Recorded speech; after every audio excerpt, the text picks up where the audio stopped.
नमस्कार दोस्तों, मंथन आईक्यू में एक बार फिर से आप सभी का बहुत बहुत स्वागत है।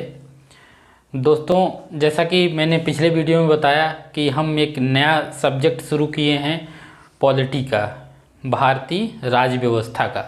तो पहले वीडियो में हम देखे कुछ जो विचारधाराएं थीं जो बीच बीच में प्रयोग होता है। जब हम पॉलिटी पढ़ेंगे तो बहुत सारी चीज़ें बीच बीच में प्रयोग होती हैं, और उस समय अगर उन चीज़ों को, उन टर्म को, छोटे छोटे टर्म को एक्सप्लेन किया जाए तो जो मेन टॉपिक हम समझ रहे हैं वो भटकाव की दिशा में चला जाता है। तो इसीलिए हम ये सोचें कि जो टर्म यूज़ होगा बीच में हम उसका पहले से देख लेते हैं क्या होता है, ताकि हमारे दिमाग में आइडिया रहे। और इन टर्म से डायरेक्ट सवाल भी आते हैं, डायरेक्ट क्वेश्चन भी आ जाता है, तो इसलिए ज़रूरी भी हैं, बहुत ज़्यादा ज़रूरी हैं। तो पहले वीडियो में हमने देखा कि विचारधाराएं क्या होती हैं। कुछ विचारधाराएं जैसे जो प्रयोग होती हैं, जैसे वो उदारवाद, फिर हमने देखा है पूंजीवाद, फिर समाजवाद, फिर मार्क्सवाद, ये सारी विचारधाराएं हमने देखी। बहुत ही डिटेल में हमने देखा, बहुत ही सरल शब्दों में। अगर आपने नहीं देखा है तो आप पीछे जा कर के देख लीजिए। बाकी ये इस वीडियो में भी हम कुछ टर्म समझेंगे छोटे छोटे, जो अति आवश्यक हैं, जो हम भूल जाते हैं या फिर जो हम रटने का प्रयास करते हैं। जब आप पॉलिटी पढ़ते हैं तो ये टर्म यूज़ होता है तो आप शब्द तो याद कर लेते हैं, लेकिन उसका अर्थ आपको नहीं पता होता है। तो इसके लिए आपको ये जानना ज़रूरी है ताकि जो हम टॉपिक पढ़ें वो अच्छे से समझ में आए। तो आज की वीडियो में हम थोड़ा सा और डिस्कशन करेंगे और अपने वीडियो को आगे बढ़ाएंगे, ताकि हम अपने जो मूल उद्देश्य है उसकी तरफ पहुंच सकें।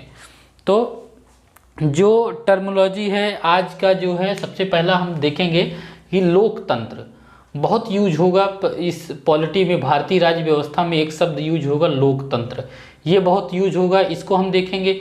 दूसरा चीज़ संविधान, संविधान भी यूज होगा बहुत बार, इसको भी हम देखेंगे। सरकार यूज होगा, सरकार क्या होती हैं इसको भी हम देखेंगे। इसमें सरकार के कितने अंग हैं, ये सब सारी चीज़ें हम देखेंगे। फिर संविधानवाद क्या होता है, संवैधानिक असंवैधानिक संस्थाएं क्या होती हैं, ये सारी चीज़ें हम देखेंगे।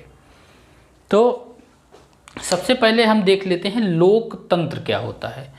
दोस्तों, लोकतंत्र दो शब्दों से मिलकर बना है, लोक प्लस तंत्र। लोक मतलब होता है जो लोगों के से संबंधित है, लोग जो भारत देश में जनता रहती है, जो लोग रहते हैं उनसे संबंधित है। और तंत्र मतलब होता है नियम कानून, सीधा सा मतलब अगर शाब्दिक अर्थ से देखा जाए, नियम कानून, जो लोग अच्छे से रह सकें, जो लोगों के लिए नियम कानून बनाए गए हैं उसको हम उसको तंत्र कहते हैं। और जो लोक मतलब होता है लोग, लोगों के लिए। तो हमने इसको तोड़ने का प्रयास किया है ताकि आप लोगों को सरल भाषा में समझ में आ जाए। तो लोकतंत्र दो शब्दों से मिलकर बना है, एक लोक हो गया और दूसरा तंत्र हो गया। ठीक है, अब हम देख लेते हैं अब लोक का मतलब क्या होता है और तंत्र का मतलब क्या होता है।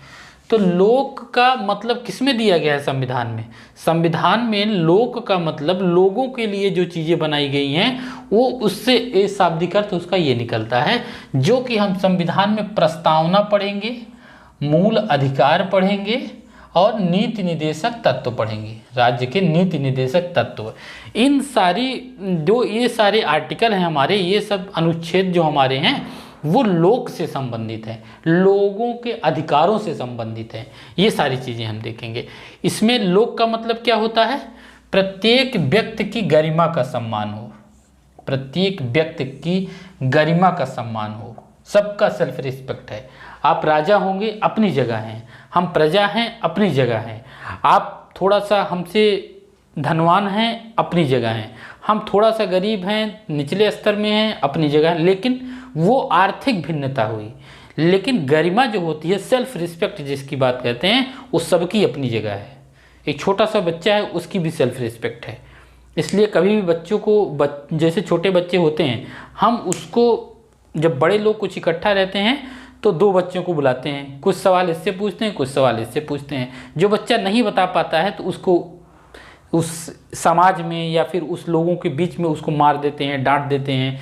तो उस बच्चे के मन में कुंठा बैठ जाती है, उसका भी अपने सेल्फ रिस्पेक्ट होता है, उसमें वो नेगेटिव भावना बनती चली जाती है। तो इस तरीके से कभी नहीं करना चाहिए कि किसी के सामने किसी के रिस्पेक्ट, उसकी गरिमा का सम्मान न किया जाए, क्योंकि गरिमा एक अलग चीज़ होती है, वो आर्थिक परिस्थिति से अलग चीज़ है।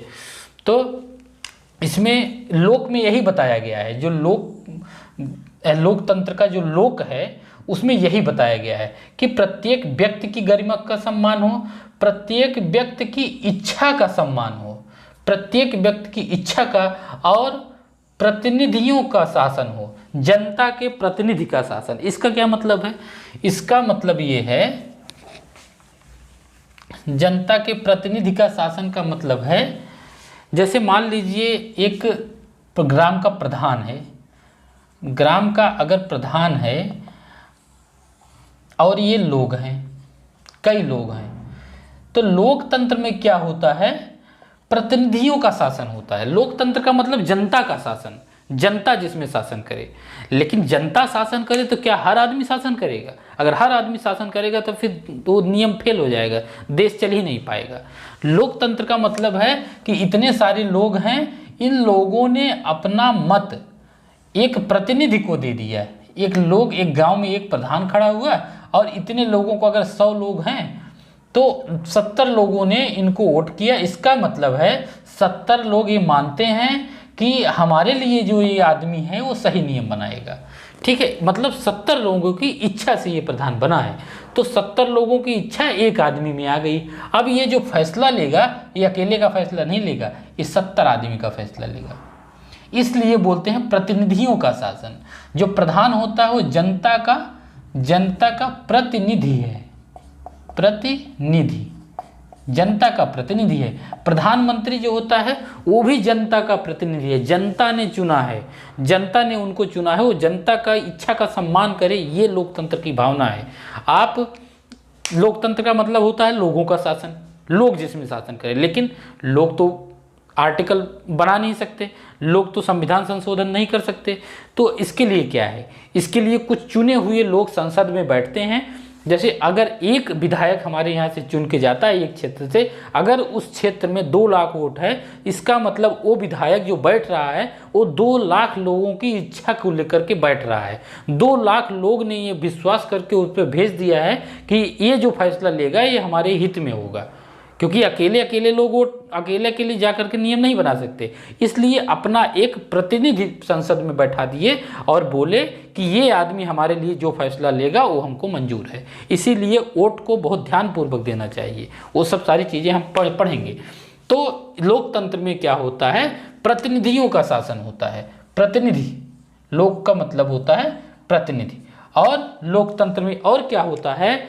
लोक का मतलब, लोकतंत्र में जो लोक का मतलब है उसका एक मतलब और होता है कि जनता ही जनार्दन है, जनता ही जनार्दन है।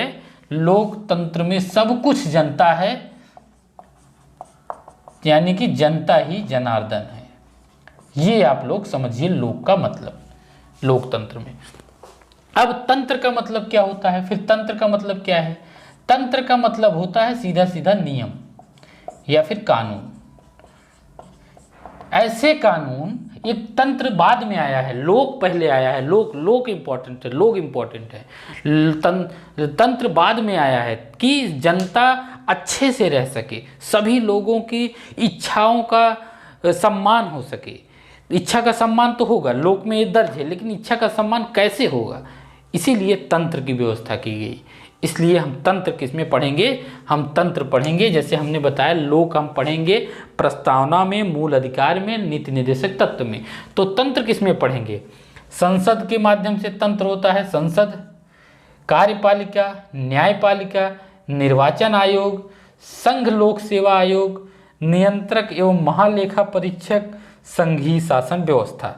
ये सारी चीज़ें जो संविधान में हैं ये तंत्र हैं। कि और ये तंत्र क्यों बनाया गया? क्योंकि जनता का अधिकतम, वो जनता की जो स्वतंत्रता है वो अधिकतम निर्धारित हो सके, इसीलिए ऐसा तंत्र बनाया गया है, जो कि हम एक एक करके सबके बारे में देखेंगे। ठीक है, अब तंत्र, कैसा तंत्र होना चाहिए? निर्वाचित तंत्र होना चाहिए। ऐसा नहीं है कि अपने मन से ये बना दिया गया, कोई भी संसद में बैठ गया कोई भी कानून बना रहा है, नहीं। निर्वाचित लोग, कौन निर्वाचन करेगा? जनता निर्वाचित करेगी। और संवैधानिक व्यवस्था होगी। ऐसी व्यवस्था नहीं होगी सभी लोग संविधान से बंधे होंगे। ठीक है, तो जो संवैधानिक व्यवस्था है, जो निर्वाचित व्यवस्था है, वो सब व्यवस्था क्या है? तंत्र है। उत्तरदायी शासन, जैसे मैंने बताया उत्तरदायी शासन होगा, अकाउंटेबिलिटी होगी। अगर मान लीजिए जनता ने इनको चुना है, ए को, पूरी जनता ने 1000 लोगों ने ए को वोट दिया है, तो इसका मतलब ए जो है इसकी अकाउंटेबिलिटी है, इसका उत्तरदायित्व है कि इसका जो वोट दिया है उसका सम्मान करेगा। ये होता है ये तंत्र का मतलब। ऐसा तंत्र होना चाहिए लोकतंत्र में। इतना मूल विचार, इतना अच्छा विचार लोगों ने लेकर के लाया, ठीक है। और क्या होगा तंत्र में? तंत्र में बहुमत की सरकार होगी, यह भी बताया गया है। कैसी सरकार होगी? बहुमत की होगी। अब इसमें कुछ निगेटिव पॉइंट भी है, इसको हम अभी नहीं समझेंगे। बस इतना समझिए, जो तंत्र बनाया गया है लोकतंत्र का, उसमें बहुमत की सरकार होगी। और कैसी सरकार होगी? सीमित सरकार होगी। सीमित सरकार। सीमित सरकार का क्या मतलब है? सीमित और असीमित। अगर कोई तंत्र जनता के ऊपर हावी हो जाए तो वो असीमित हो गया। मतलब कि जो तंत्र बनाया गया है, जो नियम बनाया गया है और जो सरकार बनाई गई है, जो हमारे ऊपर शासन करेगी या फिर हमारे नियम कानून का अच्छे से पालन करेगी, जो हम बनाएंगे, वो कैसी होनी चाहिए? सीमित सरकार होनी चाहिए। जब सीमित सरकार रहेगी, यानी कि सीमित सरकार का मतलब हस्तक्षेप कम होगा, लोगों की स्वतंत्रता पर हस्तक्षेप सीमित होगा, कम होगा, इसीलिए इसको बोला जाता है सीमित सरकार।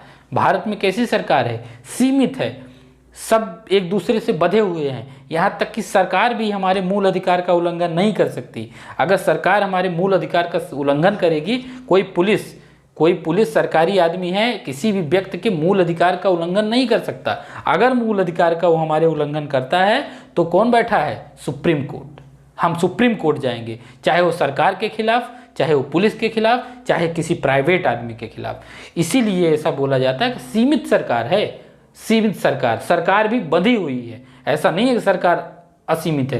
किससे बंधी हुई है? सरकार संविधान से बंधी हुई है। जो संविधान में लिखा गया उसी के इर्द गिर्द सरकार चलेगी, यानी कि असीमित सरकार नहीं है, सीमित है। इसका मतलब समझिएगा कि सीमित सरकार बहुत जगह प्रयोग होता है, सीमित सरकार और असीमित सरकार।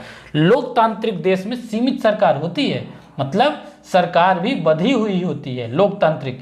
और जो अलोकतांत्रिक देश होता है उसमें क्या होता है? सरकार असीमित होती है। जैसे नॉर्थ कोरिया हो गया, उसमें सरकार असीमित है, लोगों की स्वतंत्रता उसमें कम हो जाती है। अच्छा ये बताइए, सीमित सरकार रहेगी, सरकार कम शासन करेगी, तब लोगों की स्वतंत्रता ज़्यादा रहेगी, या फिर असीमित सरकार रहेगी या सरकार ज़्यादा हस्तक्षेप करेगी? नहीं, जहाँ पे सीमित सरकार रहेगी वहाँ पर लोगों की स्वतंत्रता असीमित होगी, और जहाँ पर असीमित सरकार है वहाँ पर लोगों की स्वतंत्रता सीमित हो जाती है। ठीक है। लोकतंत्र में सरकार कौन सी सरकार होती है? सीमित सरकार होती है। इसी तंत्र की बात की गई। कैसा तंत्र? सीमित तंत्र। लोकतंत्र में जो तंत्र का मतलब है सीमित तंत्र। ठीक है, ये हो गया हमारा लोकतंत्र का मतलब। अब अगर लोकतंत्र की बात कहीं आती है तो आपके दिमाग में फटाक से ये चीज़ आ जानी चाहिए, वहाँ पे एक निर्वाचित सरकार है, वहाँ पे जनता की इच्छा का शासन है, वहाँ पर जनता ही जनार्दन है, वहाँ पर सीमित सरकार है, लोगों की स्वतंत्रता अधिकतम है, लोगों की इच्छा का शासन है, लोगों की गरिमा का सम्मान किया जाता है। ये हो गया लोकतांत्रिक सरकार और निर्वाचित सरकार है। वंशानुगत सरकार नहीं है कि जो प्रधानमंत्री है उसका बेटा ही प्रधानमंत्री बनेगा, नहीं। निर्वाचित सरकार, निर्वाचन होगा। कौन निर्वाचन में भाग लेगा? जनता भाग लेगी। ठीक है, ये चीज़ हो गया लोकतंत्र का मतलब। आप लोग इसको सीधा सीधा मतलब समझिए। ठीक है, अब एक शब्द और आता है संविधान। आखिर थोड़ा सा हम ये भी देख लेते हैं संविधान क्या होता है, आखिर संविधान का मतलब क्या है। संविधान कॉन्स्टिट्यूशन का मतलब होता है ये एक लिखित दस्तावेज है, सीधा सा मतलब है। एक दस्तावेज है। कैसा दस्तावेज है? लिखित दस्तावेज है। क्या हमेशा संविधान लिखित ही होता है? नहीं, संविधान लिखित भी होता है और संविधान अलिखित भी होता है। जैसे ब्रिटेन का संविधान, जब जनता इतनी जागरूक हो जाए कि उसको नियम कानून ये ना बताना पड़े कि ये नियम है, झूठ बोलना पाप है, नहीं। जब जहाँ ज़रूरत है वहाँ झूठ बोला जाए तो वो भी सही होता है। जब ये जनता समझने लगे तो वहाँ पे किसी नियम की आवश्यकता नहीं होती है। ऐसा माना जाता है जो नियम होता है वो मूर्खों के लिए बनाया जाता है। तो जब जनता जागरूक हो जाएगी तो वहाँ पर लिखित संविधान की आवश्यकता नहीं है। ऐसे क्या होता है, संविधान क्या होता है, हमारे भारत की सर्वोच्च विधि है। अगर भारत में सर्वोच्च कुछ है तो वो संविधान है। संविधान से ऊपर कोई भी नहीं है, कोई भी, राष्ट्रपति भी नहीं है, प्रधानमंत्री भी नहीं है, कोई भी नहीं है, सब संविधान से बंधे हुए हैं। तो एक तो संविधान भारत की सर्वोच्च विधि है, भारत की सर्वोच्च विधि, सर्वोच्च विधि है संविधान।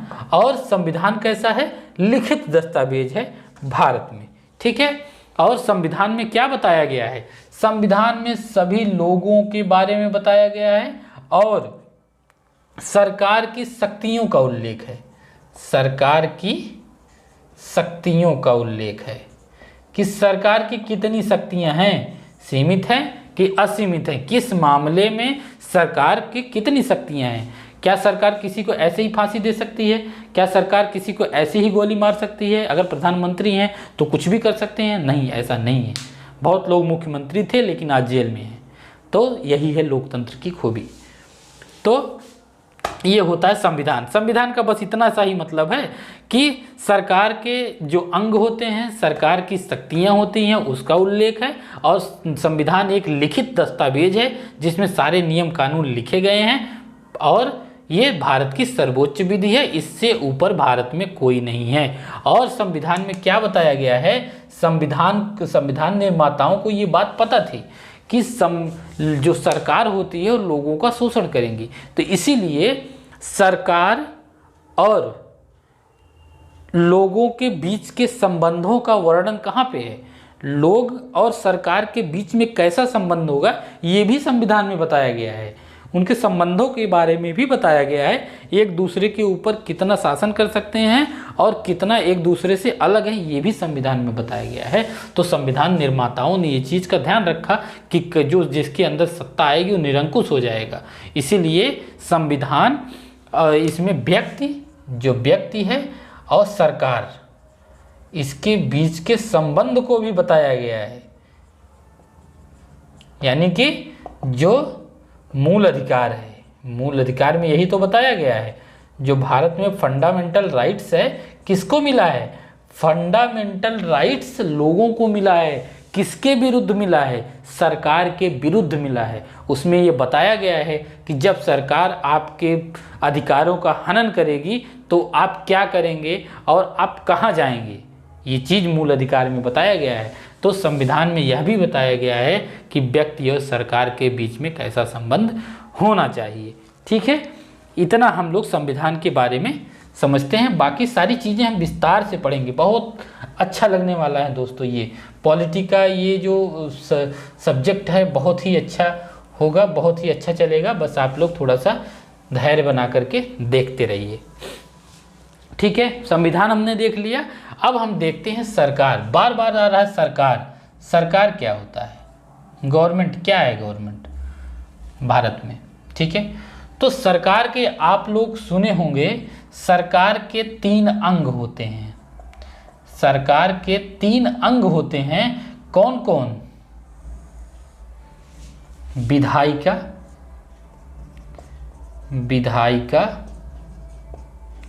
कार्यपालिका, सरकार कोई आदमी नहीं है, सरकार एक व्यवस्था है, ठीक है। कार्यपालिका और न्यायपालिका, ये है सरकार के अंग। आपने पढ़ा होगा कि सरकार के 3 अंग होते हैं, कौन कौन, विधायिका, कार्यपालिका और न्यायपालिका।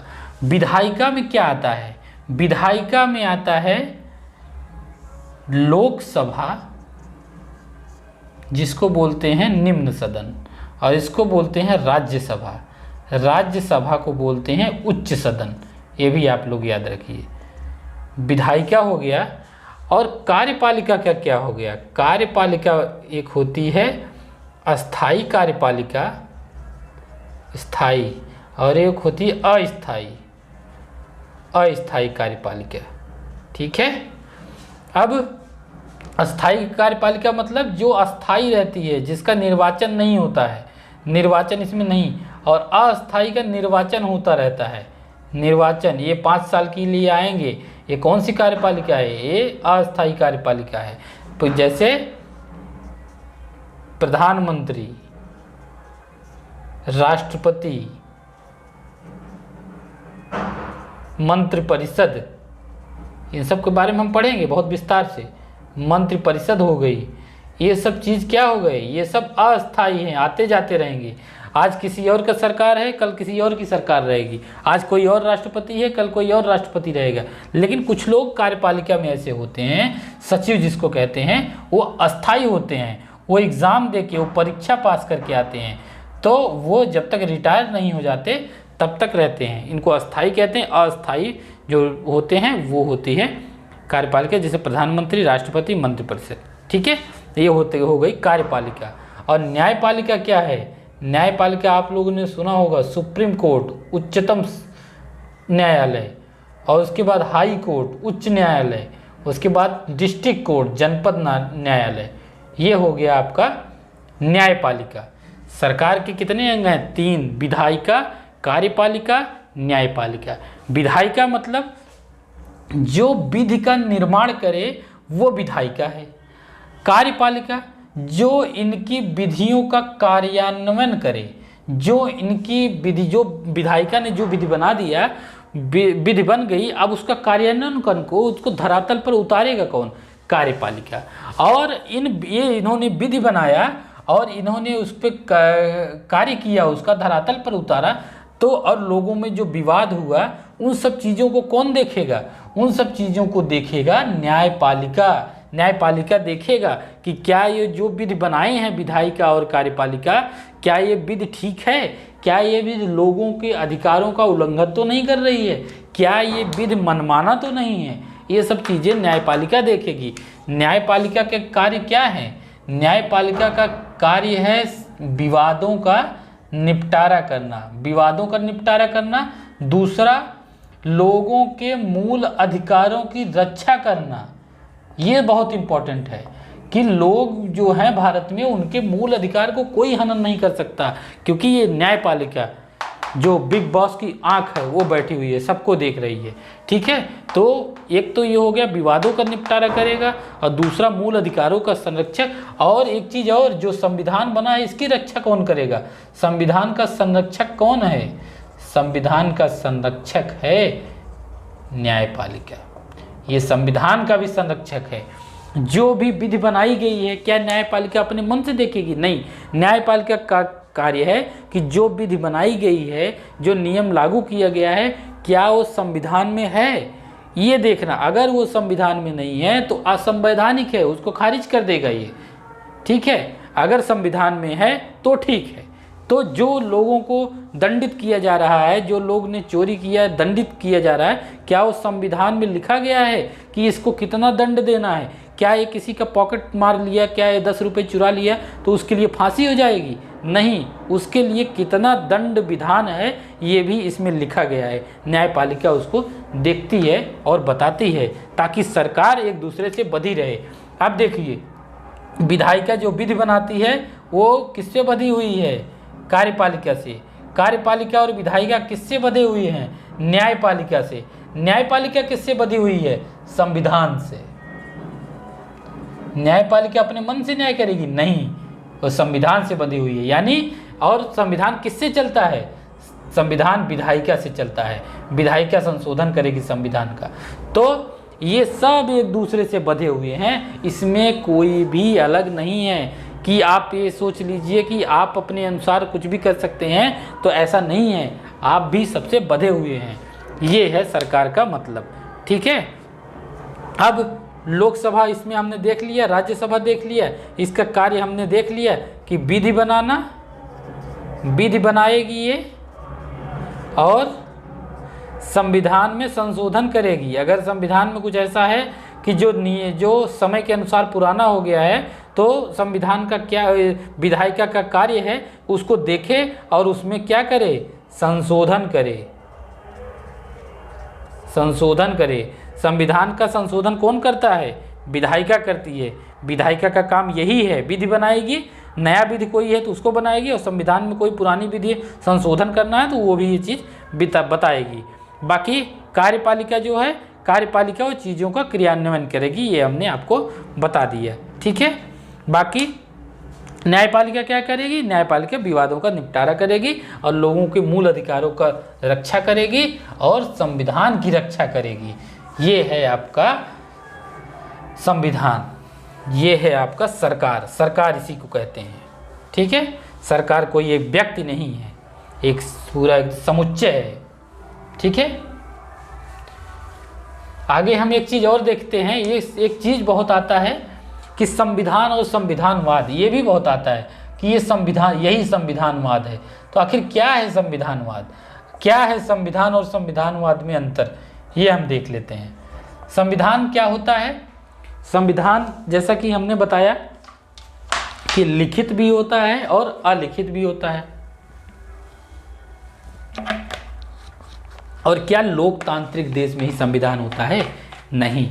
जो लोकतांत्रिक देश नहीं है वहाँ भी संविधान है, वहाँ भी नियम, आखिर नियम कानून तो रहेगा ही, बस लोकतांत्रिक नहीं है, ये अंतर हो जाता है।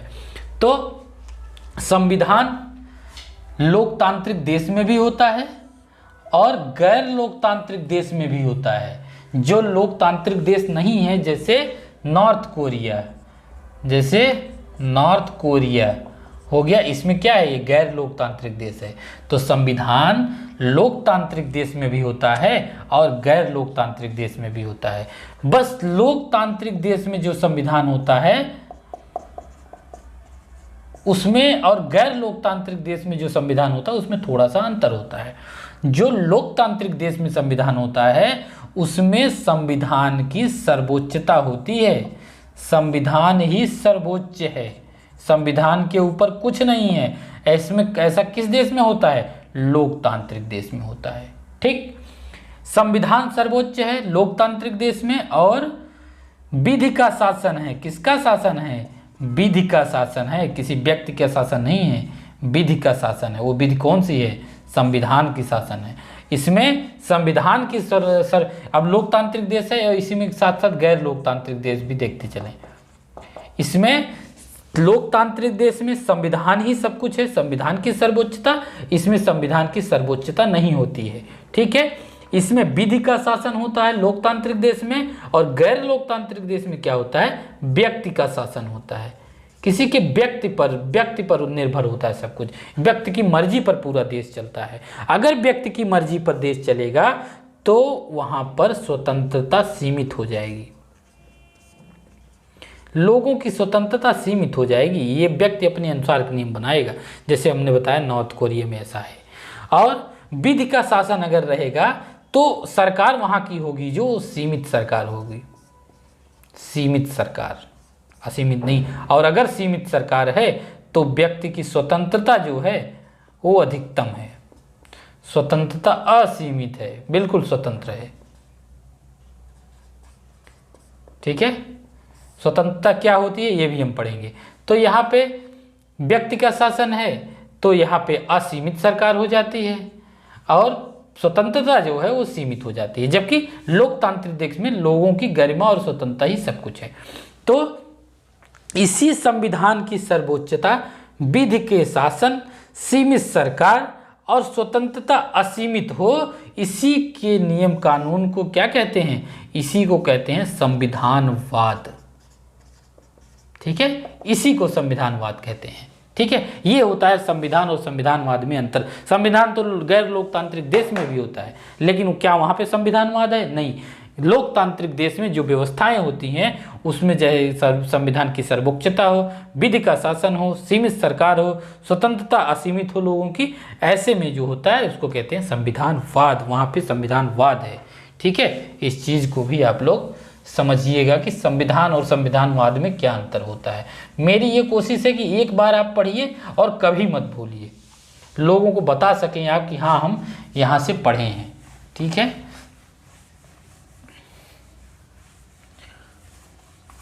और दो टर्म है उसको भी समझ लेते हैं। एक है संवैधानिक, बहुत है ये, बहुत आता है संवैधानिक। क्या होता है संवैधानिक?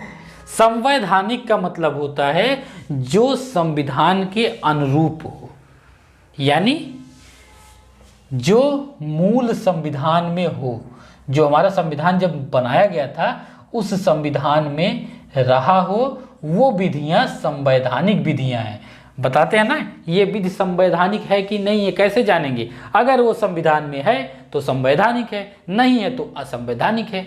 और मूल संविधान में है, जब संविधान जैसे बनाया गया था, जो लागू हुआ 26 जनवरी 1950 को लागू हुआ, तो वैसे संविधान में रहा हो उस समय, या तो संविधान के संशोधन के द्वारा जोड़ा गया हो, तो भी संवैधानिक है।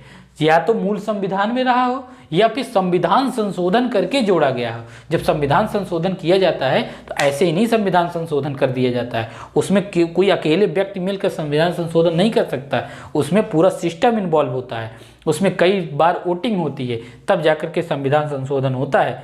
तो ऐसे में जो मूल संविधान में हो या ऐसी विधियां जो संशोधन के बाद लाई गई हो, संविधान में संशोधन करके, तो उसको कहते हैं संवैधानिक। और गैर संवैधानिक क्या होता है? गैर संवैधानिक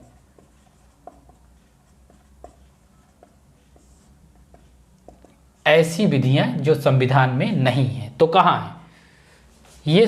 गैर संवैधानिक विधियां संविधान का भाग नहीं होती हैं, संविधान का भाग नहीं होती है। ठीक है, अगर संविधान का भाग नहीं है, गैर संवैधानिक है, तो कहाँ है वो संविधान के इतर है, यानी संविधानेतर। ये भी बहुत आता है, एक्स्ट्रा कॉन्स्टिट्यूशनल, संविधानेतर, एक्स्ट्रा कॉन्स्टिट्यूशनल। ठीक है, एक्स्ट्रा कॉन्स्टिट्यूशनल ये होता है संविधानेतर।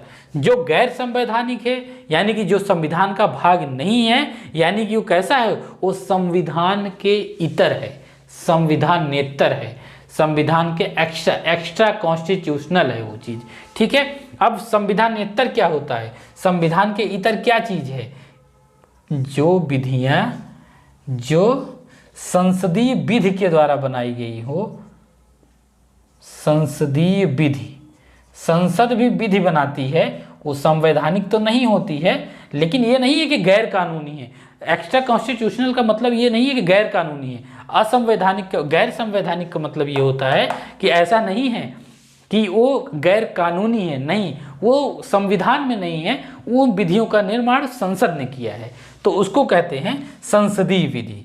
जो संसदीय विधियाँ होती हैं वो भी गैर संवैधानिक हैं, वो भी एक्स्ट्रा कॉन्स्टिट्यूशनल हैं। और संसदीय विधि जैसे कौन कौन सी संसदीय विधि है? जैसे महिला आयोग है हमारे यहाँ, तो महिला आयोग जो है, क्या ये गैर कानूनी है? नहीं, लेकिन गैर संवैधानिक है, संविधान में इसका उल्लेख नहीं है। ये क्या है? संविधान के इतर है, यानी कि संविधानेतर है। जैसे राष्ट्रीय मानवाधिकार आयोग, नेशनल ह्यूमन राइट्स कमीशन, ये भी क्या है? इसका भी उल्लेख संविधान में नहीं है, लेकिन संसदीय विधि में इसका उल्लेख है। अब संसदीय विधि क्या होती है इसको हम समझेंगे अच्छे से।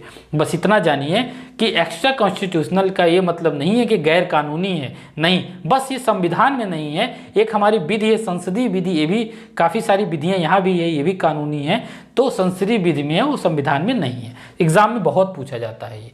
और दूसरा चीज़ जो होता है वो, एक तो एक्स्ट्रा कॉन्स्टिट्यूशनल क्या है? जो संसदीय विधि हैं, और कुछ विधियां होती हैं जो कार्यपालिका के द्वारा बनाया जाता है। जैसे हम लोग जो योजनाएं लाते हैं, सरकार जो योजनाएं लाती है, जैसे आपका फ्री राशन वितरण और सारी योजनाएं हैं महिलाओं के लिए या फिर किसानों के लिए जो सब्सिडी दी जा रही है, ये सारी जो सुविधाएं हैं ये कार्यपालिका के द्वारा लाई जाती है, जो सरकार में है इस समय, जो कार्यान्वयन कर रहे हैं। तो ये भी एक्स्ट्रा कॉन्स्टिट्यूशनल है, ये भी संविधान में नहीं है, लेकिन क्या ये गैर कानूनी है? नहीं, ये संविधान में नहीं है, एक्स्ट्रा कॉन्स्टिट्यूशनल नहीं है, और संसदीय विधि में भी नहीं है। संसदीय विधि में भी नहीं है, तो क्या हो गया, जो संसदीय विधियों के भी इतर है वो क्या हो गया, विधानेतर। विधानेतर, ये संविधानेतर एक्स्ट्रा कॉन्स्टिट्यूशनल तो है ही है, ये विधान के भी इतर है, विधानेतर भी हैं और संविधानेतर भी हैं। जो कार्यपालिका विधियां बनाती हैं वो जो भी, चाहे अपना जैसे नीति आयोग बना है, पहले योजना आयोग था वो अब नीति आयोग बन गया है। तो नीति आयोग को किसने बनाया है, क्या ये संसदीय विधि ने बनाया है, नहीं, संसदीय विधि के द्वारा नहीं बना है नीति आयोग। नीति आयोग को क्या संविधान ने बनाया, संविधान में इसकी चर्चा है, नहीं, इसकी चर्चा ना तो संविधान में है और ना तो संसदीय विधि में है। जो संसदीय विधियां हैं वो तो संविधानेतर हैं लेकिन विधानेतर नहीं है, विधानेतर नहीं है, वो विधानेतर हैं।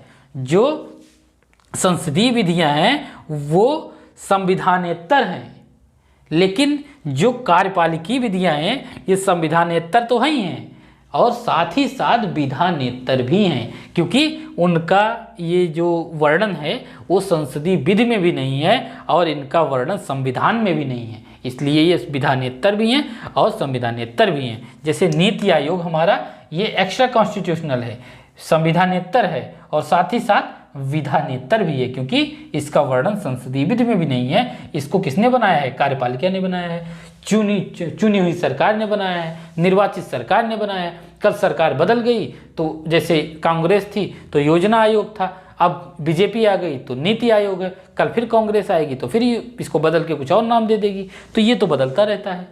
ठीक है, ये हो गया कार्यपालिका, हो गया संविधानेतर में। ठीक है, कार्यपालिका और क्या चीज़, कार्यपालिका को हमने बताया कि क्या कैसे है। ठीक है, और ये सरकार की नीतियाँ हो गई और संसदीय विधियाँ हो गई, ये सारी चीज़ें हो गई। ठीक है, इसमें संविधानेतर, आशा करते हैं कि संविधानेतर आप लोग समझ गए होंगे। काफ़ी पेचीदा टॉपिक है, काफ़ी लोग इसमें कंफ्यूज होते हैं। ठीक है, जो नीति आयोग हो गया या फिर सरकार जो भी नीतियाँ बना रही है, चाहे अन्न वितरण की योजना हो, एक दो योजना आप लोग बताइएगा हमको कमेंट करके, 2-4 योजनाओं के नाम जो केंद्र सरकार अभी चला रही है उसको हमको बताइएगा। कम से कम 5 योजनाओं के नाम बताइए, बहुत आसान है बताना। तो 5 योजनाओं के नाम आप लोग हमको कमेंट करके बताइएगा कि क्या ऐसा चीज़ है जो संविधानेतर भी है और विधानेतर भी है। ऐसी 5 विधियों के हमके नाम आप लोग बताइएगा कमेंट करके। ठीक है, बस एक टॉपिक और बचता है, अगर टॉपिक, और उसके बाद हम संसद शुरू करेंगे, पार्लियामेंट, संसद हम अगले वीडियो में शुरू करेंगे। ठीक है, तो अभी जो है हम एक चीज़ और देख लेते हैं, बहुत कन्फ्यूजन का रहता है विषय, संविधान और राजनीति।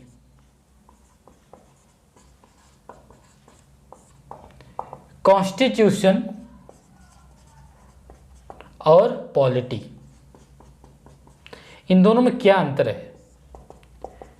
ठीक है, इसमें अंतर है, संविधान और पॉलिटी में अंतर है, कॉन्स्टिट्यूशन और पॉलिटी में अंतर है। क्या अंतर है इसमें, जरा सा हम ये समझते हैं। जो संविधान होता है वो देश की सर्वोच्च विधि है, वो विधि का सर्वोच्च दस्तावेज है, लेकिन संविधान के जो दस्तावेज है इसका व्यवहारिक प्रयोग कहाँ होगा, इसका व्यवहारिक प्रयोग जब होने लगे उसी को कहते हैं पॉलिटी, व्यवहारिक प्रयोग। इसमें ये लिखित दस्तावेज है, लेकिन इस दस्तावेज का जो व्यवहारिक प्रयोग है वो है राजनीति, वो है पॉलिटी। बस इतना सा अंतर है कि इसमें सारी विधियां बताई गई हैं, लेकिन इस विधियां बताई गई हैं तो विधियां किस लिए बताई गई हैं, वो प्रयोग के लिए बताई गई हैं, तो वो उसका जो व्यवहारिक प्रयोग होता है वही होता है आपका पॉलिटी। इतना एक जो मेन अंतर है वो यही होता है। ठीक है, इसमें जो होता है वो लिखित विधियां होती हैं, लिखित विधियां और नियम होते हैं। इसका ये संग्रह है, कुल मिला के एक जगह है, इकट्ठा किया गया है, ये संग्रह है, एक बुक है, उसमें ये सारी चीज़ें हैं। लेकिन पॉलिटी क्या है, पॉलिटी जो है बताया, इसका व्यवहारिक प्रयोग, जो भी नियम कानून इसमें लिखे गए उसका व्यवहारिक प्रयोग, और जो राजनीतिक व्यवस्था है, जो दलीय व्यवस्था है, भारत में दलीय व्यवस्था है ना, बीजेपी है, कांग्रेस है, आम आदमी पार्टी है, बहुजन समाज पार्टी है, समाजवादी पार्टी है, कम्युनिस्ट पार्टी है, बहुत सारी जो दलीय व्यवस्था है वो क्या है, उस संविधान का व्यवहारिक प्रयोग ही तो है। ये सारी चीज़ें, राजनीतिक व्यवस्था हो गई, दलीय व्यवस्था हो गई, और आपकी जो सामाजिक और आर्थिक व्यवस्थाएं बनाई गई हैं, सामाजिक एवं आर्थिक जो भी व्यवस्थाएं बनाई गई हैं वो भी तो पॉलिटी ही है, वो भी तो संविधान का व्यवहारिक प्रयोग ही तो है। संविधान में बस ये बता दिया गया कि लोगों के बीच में समानता लाओ। अब कैसे समानता लाएं, वो विषय तो कैसे समानता लाएं, तो वो जो कैसे का जो जवाब है, कैसे समानता लाएं, सब्सिडी दें कि लोगों के लिए रोजगार दें, कैसे दें, वो उसका व्यवहारिक प्रयोग पॉलिटी होता है, राजनीति होती है। जो संविधान है वो अपना एक ढांचा है, ये नियम कानून बता दिया गया, उसके लिए जो चीज़ें अपनाई जाएंगी, जो धरातल पे उतारा जाएगा, उसको कहते हैं पॉलिटी, उसको कहते हैं राजनीति। तो ये था हमारा टॉपिक आज का। कुछ टर्म हम लोगों ने समझा जो कि बहुत ही इंपॉर्टेंट टर्म थे, बहुत ही पेचीदा है और लोगों को जल्दी समझ में भी नहीं आता ये चीज़ें। तो आप देखिएगा और बताइएगा कैसा लगा। अगला जो हमारा टॉपिक होगा वो पार्लियामेंट होगा, संसद होगा, जो पॉलिटी का जो कहते हैं असली पॉलिटी वहीं से स्टार्ट होगी। तो मिलते हैं हम अगले वीडियो में, तब तक के लिए देखते रहिए मंथन IQ। नमस्कार।